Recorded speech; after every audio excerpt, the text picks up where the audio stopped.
안녕하세요. 호주경제TV 리치입니다. 오늘은요, 2021년 11월 24일 저녁입니다.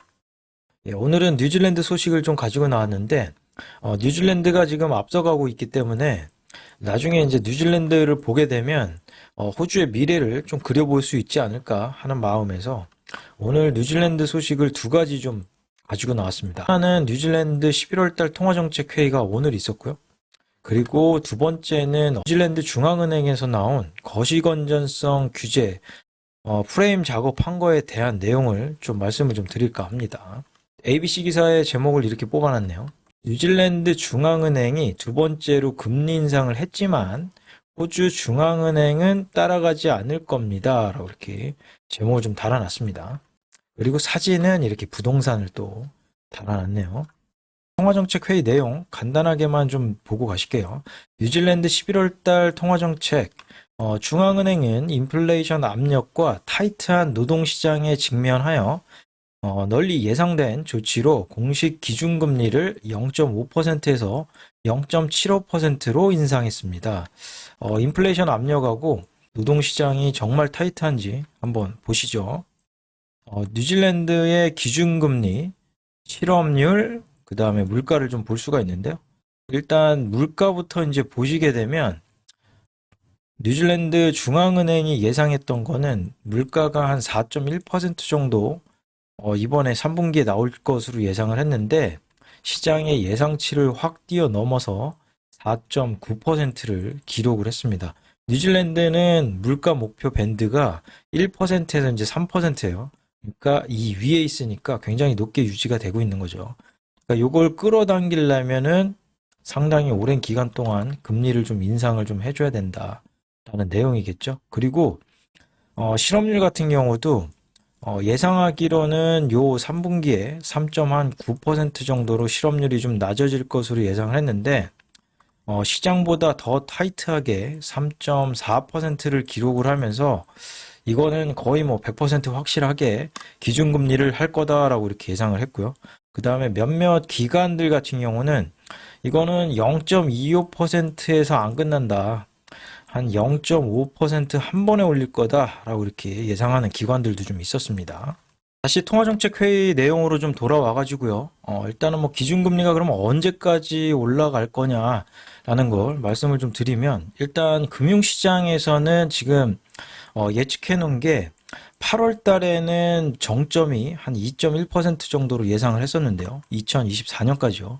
근데 요번에 예상하기로는 그게 조금 한 0.5% 정도 더 높아져가지고 2.6%를 정점으로 2023년 말에 이 수준이 도달하고 2024년까지 계속 유지가 될 것으로 지금 시장은 지금 바라보고 있다라는 거죠.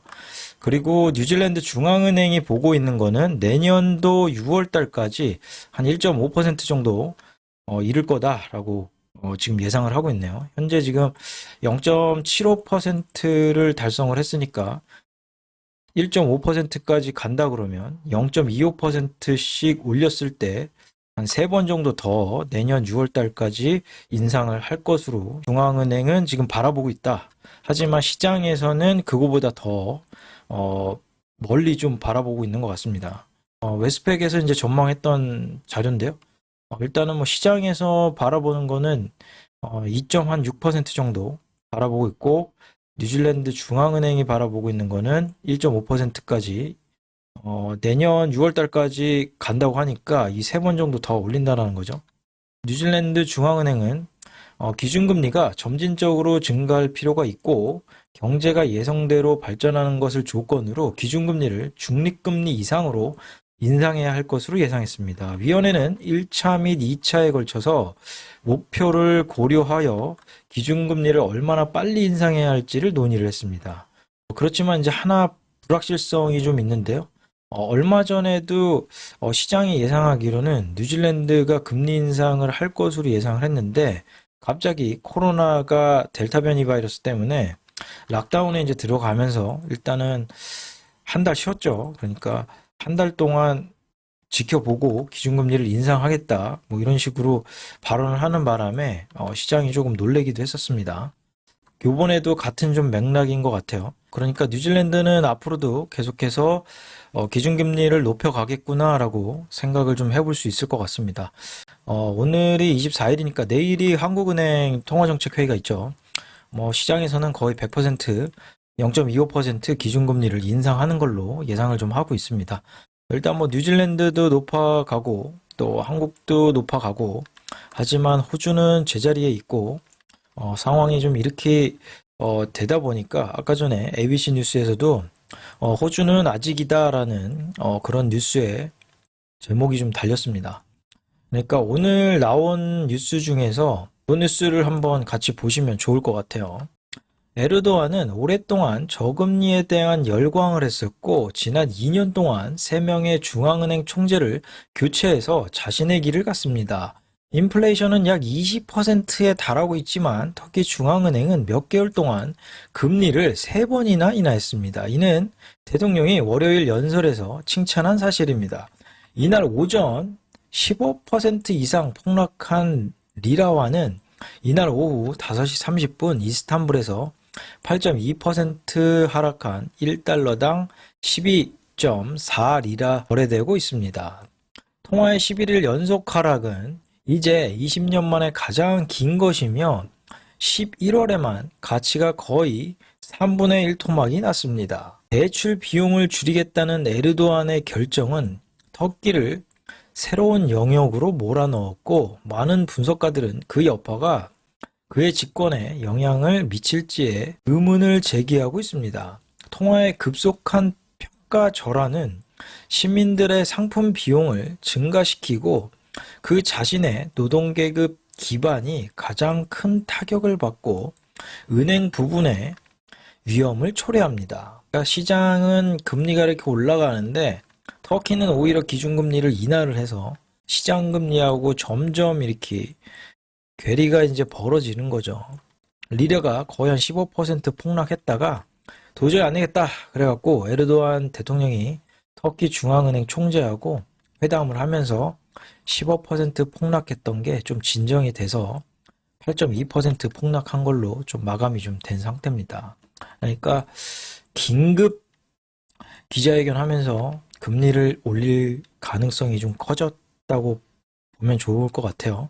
예전에도 좀 이런 사태가 있었죠. 그래서 한국에서 어떤 뉴스가 있었냐면 터키의 리라가 이제 갑자기 폭락을 하니까 그때도 한 20% 폭락한 것 같은데 우리나라에 있는 직구족들이 터키에 있는 럭셔리 브랜드들을 직구를 해갖고 한 그런 뉴스가 하나 있었던 것 같아요. 옛날에도. 이 하나의 뉴스에 많은 걸 좀 얘기할 수 있을 것 같아요. 그러니까 물가가 20%인데 금리로 이제 대응을 안 해주니까 리라가 이제 폭락하는 사태가 벌어지는 거죠. 그러니까 투자자들은 떠나고 야 터키는 금리가 1%밖에 안 준대. 근데 러시아 가니까 금리가 한 5% 준다더라. 야 그러면은 5%가 훨씬 더 좋지. 리라를 다 던지고 러시아로 간다 그러면 리라가 그러니까 시중에 막 이렇게 쌓이는 거죠. 그러면 돈의 가치가 그만큼 떨어지다 보니까 15%까지 이렇게 폭락하는 사태가 한 번에 이제 하루아침에 그러니까 15% 폭락이면은 특히 리라로 표시되는 자산들은 15%가 폭락한 거다. 그러니까 호주 같은 경우도 여기 있는데 뉴질랜드가 또 한 단계 상승해서 또 금리 인상을 이렇게 가고 또 한국이 또 금리 인상을 또 한 단계 해가지고 1%까지 올라가고 그러다 보면 이게 격차가 이렇게 벌어진다. 그러니까 호주도 지금 거의 미국 달러 대비해서 72센트까지 내려앉은 모습을 좀 나타내고 있습니다. 그 내용도 좀 볼 수가 있고 물가가 거의 살인적으로 20% 상승해요. 뉴스에 이런 내용이 나오죠. 그 자신의 노동계급 기반이 가장 큰 타격을 받고 은행 부분의 위험을 초래합니다. 그러니까 정치적으로도 타격을 받는다는 내용이겠죠. 그러니까 지금 물가 상승이 굉장히 높게 이어지면서 바이든 대통령도 지지율이 역대급으로 하락하는 거의 한 41%까지 얼마 전에 내려앉았죠. 다음에 있을 중간선거가 상당히 부담이 된다는 뉴스가 좀 나오고 있는 상황입니다. 그러니까 물가 잡기에 굉장히 총력을 다하는 것 같아요.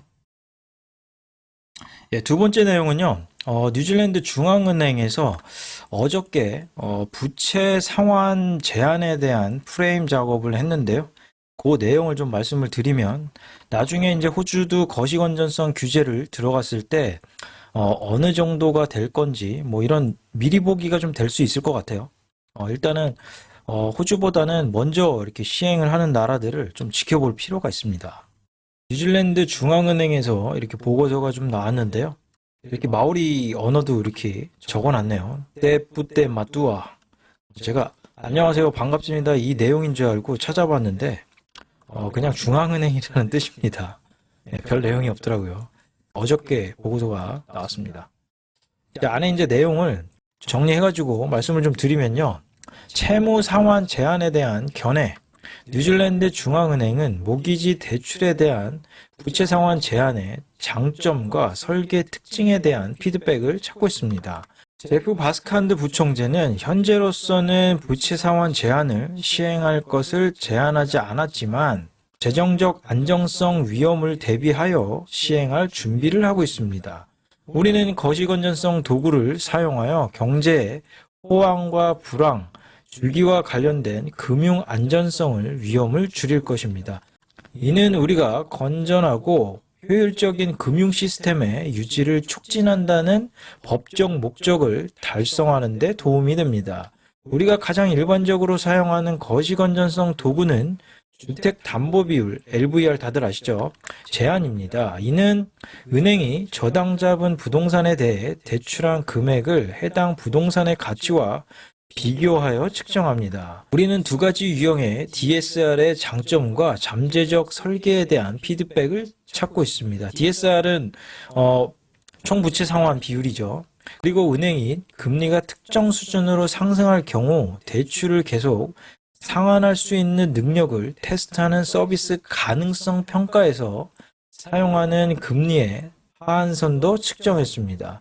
금융 시스템이 여전히 강력하고 은행이 잘 자본화되어 있지만 특히 현재 고위험 대출 흐름이 통제되지 않을 경우 매우 높은 부채 수준과 지속 불가능한 주택 가격의 조합이 금융 안정성 위험을 초래할 수 있다는 점을 우려합니다. 거시 건전성 툴킷에 더 많은 옵션을 추가하면 필요한 경우 이러한 위험을 해결하는 데 도움이 될 것입니다. 우리는 초기 평가는 DTI 제한이 재정적 안정성과 지속 가능한 주택 가격을 지원하는데 하한선 금리 비율보다 더 효과적일 가능성이 있음을 나타냈습니다. DTI는 신용 가용성을 소득 성장에 연결하는 것을 제한하므로 다른 거시 건전성 도구에 비해 장기간 부채 수준을 제한하는데 더 효과적일 수 있습니다. DTI 제한은 시행하는데 6개월에서 9개월이 소요될 가능성이 높지만 금리 하한선은 더 빨리 적용되어 유용한 임시조치가 될 수 있습니다. DTI 제한은 첫 주택 구매자에 대한 영향을 최소화하기 위해 조정될 수도 있습니다. 뉴질랜드 중앙은행에서 이렇게 여러 가지로 측정을 좀 했다 그래요. 그러니까 뉴질랜드에 맞는 대출 규제를 하려고 이렇게 준비를 하는 것 같은데요. 왜 이렇게 하는지에 대한 좀 의문이 좀 생길 수 있을 것 같아서 뉴질랜드가 얼마나 말도 안 되는 주택 가격을 좀 보이는지를 보여드리도록 하겠습니다. 뉴질랜드의 주택 가격과 뉴질랜드의 주택 판매가 얼마나 되는지를 좀 볼 수가 있는데요. 뉴질랜드 주택 가격은 뭐 미친 듯이 올라서 작년도 1월달 대비해서 보니까 거의 한 30% 정도가 오른 거를 좀 볼 수가 있습니다. 호주 같은 경우는 거의 한 20% 올랐죠. 그러니까 4분기까지 만약에 간다 그러면 뭐 한 2, 3% 정도 더 오르지 않겠습니까? 뭐 뉴질랜드만큼은 아니지만 호주도 상당히 높게 올라왔다라는 거 다들 아실 것 같아요, 이제는. 아무튼 이렇게 30%까지 높아지다 보니까 금리 인상 플러스 거시 건전성 규제까지 계속해서 카드가 나오고 있는 상황입니다. 보고서 내용으로 다시 돌아와서요. 빠르게 한번 훑고 지나가도록 하겠습니다. 다른 나라들은 거시 건전성 규제를 어떻게 하고 있는지 나타내는 도표인데요. 일단 뭐 호주에서는 뭐 11월 달부터 시행을 했죠. 그러니까 각 은행들의 버퍼를 2.5%에서 3%로 올렸다라는 거고, 뭐 이거는 실거주자나 뭐 투자자나 상관없이 똑같이 적용한다는 얘기고요. 예, 영국에서는 여기서 이제 LTI라고 나와 있는데 뭐 DTI라고 보시면 될 것 같아요. 그러니까 소득 대비 4.5배까지만 대출을 좀 할 수 있고 부채 늘리는데 속도를 이제 제한을 뒀네요. 그러니까 15% 속도 제한이니까 그러니까 4.5라 그러면 내 소득이 만약에 10만 불이라 그러면 곱하기 4.5니까 뭐 한 45만 불 정도를 빌릴 수가 있는 거예요. 근데 스피드가 이제 제한이 걸려 있어. 15%야. 그러면 45만 불에 플러스 15%라고 그러면 67,500불이네요. 그러니까 이거 넘어가면 안 된다는 거죠. 그러니까 51만 7,500불을 넘어가면 안 된다는 거죠. 그러니까 6만 7,500불이 제한이 걸려 있으니까 그걸 넘어가면 안 된다. 뭐 이런 식으로 제한을 좀 뒀네요. 예, 그리고 대출 평가할 때는 스탠다드 변동금리에 3% 테스트 이자를 붙여가지고 내가 갚을 수 있는지 능력을 좀 테스트를 한다. 그리고 투자자 같은 경우는 요거는 이제 실거주자고요. 예, 투자자 같은 경우는 이자 커버리지 비율을 미니멈으로 125%를 뒀네요. 예, 그러니까 예를 들어서 제가 이제 투자용 부동산을 구매를 했습니다. 임대를 다른 사람한테 이제 주어가지고 한 1250불 정도가 임대 수익으로 나와요. 그런데 제가 모기지를 갚는 게 뭐 한 1000불 정도 모기지를 갚는다고 치면 이 비율을 이제 따졌을 때 25%가 그러니까 임대 수익이 더 높아야 된다는 얘기겠죠. 어, 그러니까 투자용 부동산에 뛰어드는 사람들을 제한하고자 하는 겁니다. 만약에 뭐 임대 수익이 안 나오는데도 집값 상승을 노리고 대출을 무분별하게 이제 받아가지고 뛰어드는 사람들을 제한할 수 있다라는 얘기겠죠. 네, 그리고 아일랜드 같은 경우는 DTI가 3.5고 그 다음에 생애 첫 주택 구매자 같은 경우는 20%. 그러니까 영국하고 이제 비교하면 처음에 빌릴 때는 좀 적게 빌리고 그 다음에 늘려가더라도 부채를 좀 늘려가더라도 그거는 좀 빠르게 해줄게. 생애 첫 주택 구매자만 이렇게 딱 제한을 줬네요. 그리고 실거주자는 10%. 그러니까 생애 첫 주택 구매자는 조금 더 완화적이고 실거주자 같은 경우는 조금 더 긴축적이네요. 그리고 투자자 같은 경우는 뭐 LVR 규제만 있는데 어느 정도 LVR 규제인지는 저도 모르겠네요. 호주하고 뉴질랜드하고 좀 차이가 호주 같은 경우는 지금 주택 시장에 주택 가격이 이렇게 빵 튀어 올랐는데 생애 첫 주택 구매자가 많이 뛰어들었죠. 그러니까 투자자는 이제 올라오기 시작을 했고 그 다음에 뉴질랜드 같은 경우는 투자자들이 굉장히 많이 뛰어들면서 거의 뭐 가수요가 발생을 하다 보니까 30%까지 폭등하는 일이 좀 생긴 거죠. 그러니까 어느 쪽에 비중을 두느냐에 따라서 거시건전성 규제도 이렇게 좀 틀려진다고 보면 좀 좋을 것 같아요. 어쨌거나 호주하고 다른 나라들하고 이렇게 비교해보면 뭐 알겠지만 다른 나라들이 상당히 빡세게 거시건전성 규제를 좀 하고 있구나. 그러는 와중에서도 영국이라든지 다른 나라들도 주택 가격이 꽤 많이 상승한 걸 좀 볼 수가 있었습니다. 네, 어쨌거나 좀 넘어가고요. 예, 뉴질랜드의 주택 가격하고 신용 성장률을 좀 볼 수가 있는데 일단 신용 성장률이 이렇게 꺾인 걸 좀 볼 수가 있습니다. 얼마 전에는 뭐 3월 달에 대출 규제를 하고 그 다음에 11월 달에 대출 규제가 들어갔으니까 두 번 연속 들어가고 금리 인상까지 들어가니까 이렇게 신용이 좀 꺾이는 모습을 좀 볼 수가 있는데 아직까지 집값은 정점에서 좀 꺾이는 듯한 모습을 좀 나타내고 있습니다. 그러니까 요게 만약에 결국은 신용인데 같이 간다 그러면 요게 이만큼까지 꺾여 왔으니까 요게 쭉 주택 가격 상승률이 둔화한다고 보면 좋을 것 같아요. 다음은 이제 뉴질랜드의 가처분 소득 대비 주택 가격을 좀 볼 수가 있는데 중간 가처분 소득 대비 그리고 중간 주택 가격이라고 보면 좋을 것 같습니다. 전체적으로 보니까 거의 한 11.8 정도 이렇게 보여요. 근데 이것도 제가 그래프를 옛날에 한번 보여드렸는데 시드니 같은 경우는 지금 판매된 중간값이 거의 한 107만 불까지 제가 저번 영상에서 말씀드렸죠. 그러니까 107만 불까지 올라왔는데 거의 시드니도 11점, 제가 저번에 봤을 때가 11.2니까 거의 뉴질랜드하고 쌍벽을 이루는 수준이 좀 될 거라고 좀 보여집니다.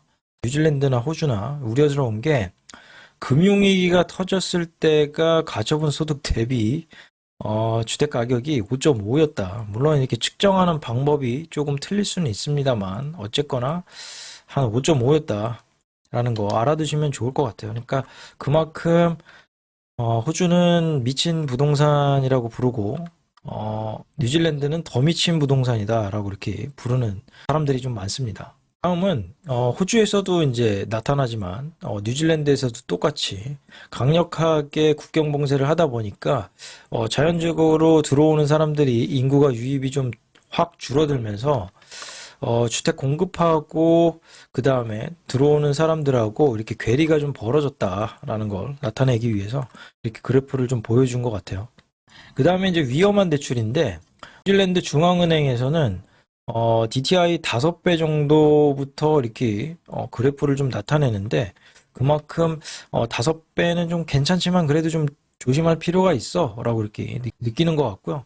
그 다음에 좀 위험한 대출이라 그러면 DTI 6배 이상은 좀 위험하다고 좀 느끼는 것 같습니다.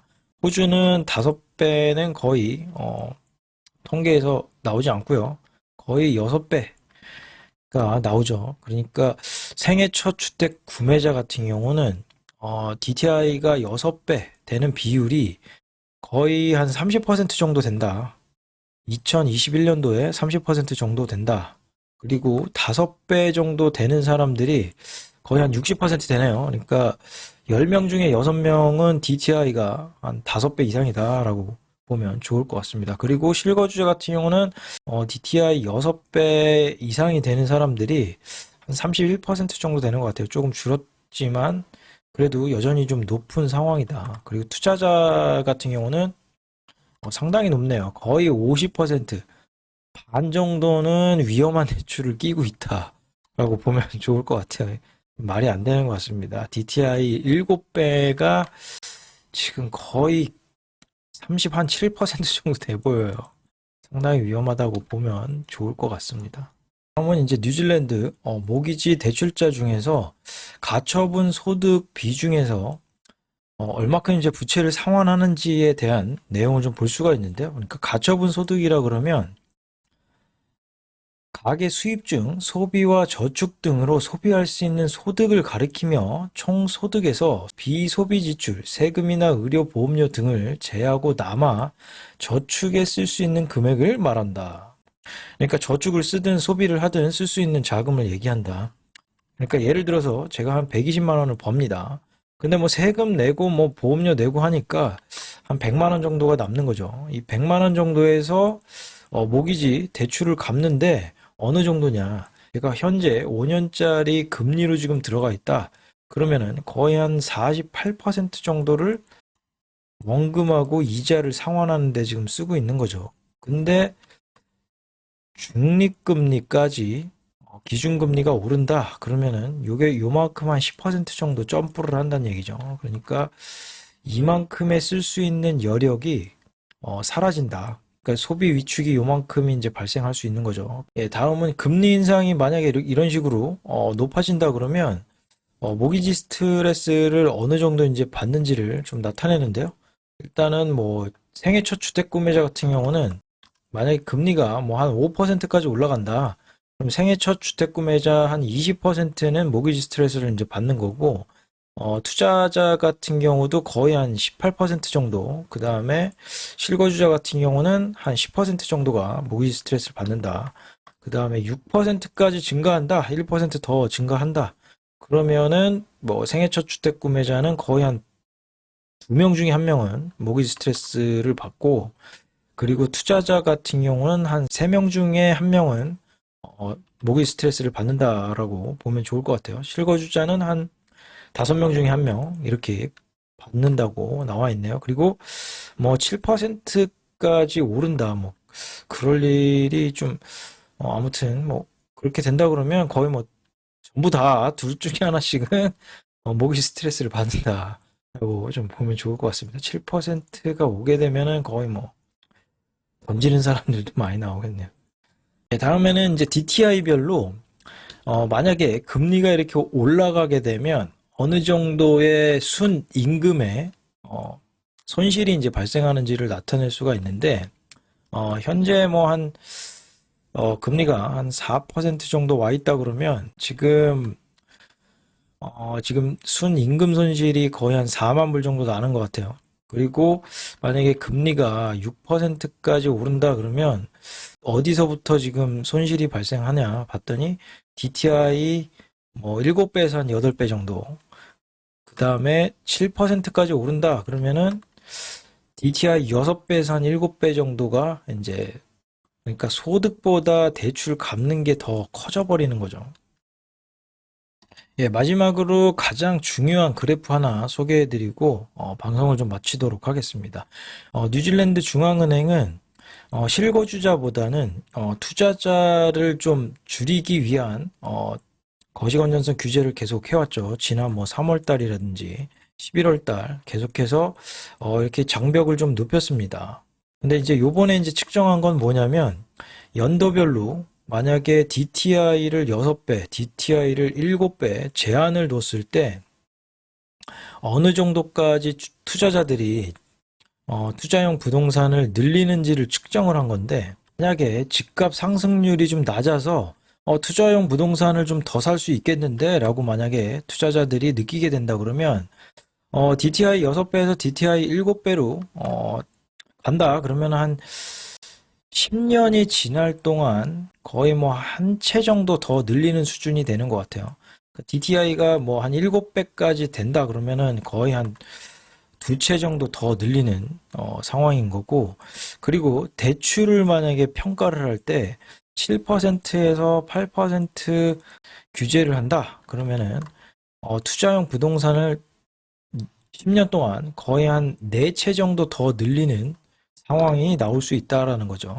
근데 집값 상승이 높아가지고 너무 비싸졌어. 그러면은 그만큼 투자용 부동산을 좀 늘리기가 좀 쉽지 않겠죠. 집값이 아무래도 좀 비싸니까.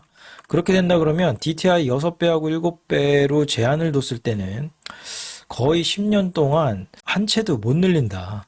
7%에서 8%로 이제 상한선을 뒀을 때는 한 10년 동안 한 두 채 정도 늘릴 수 있다라는 얘기죠. 그러니까 아까 전에 중앙은행에서 나온 얘기를 이제 보게 되면 우리의 초기 평가는 DTI 제한이 재정적 안전성과 지속 가능한 주택 가격을 지원하는데 하한선을 두는 금리 비율보다 더 효과적일 가능성이 있음을 나타냅니다.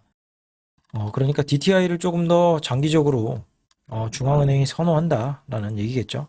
투자용 부동산을 더 늘리지 못하게 하기 위해서는 DTI가 조금 더 효과적이다라는 내용이겠죠. 네, 아무튼 오늘 뉴질랜드 통화정책 회의 내용하고 뉴질랜드 거시건전성 내용 이렇게 얘기를 드렸는데요. 일단 호주도 거시건전성 규제가 뭐 이렇게 프레임 짰으니까 제 예상으로는 들어올 것 같아요.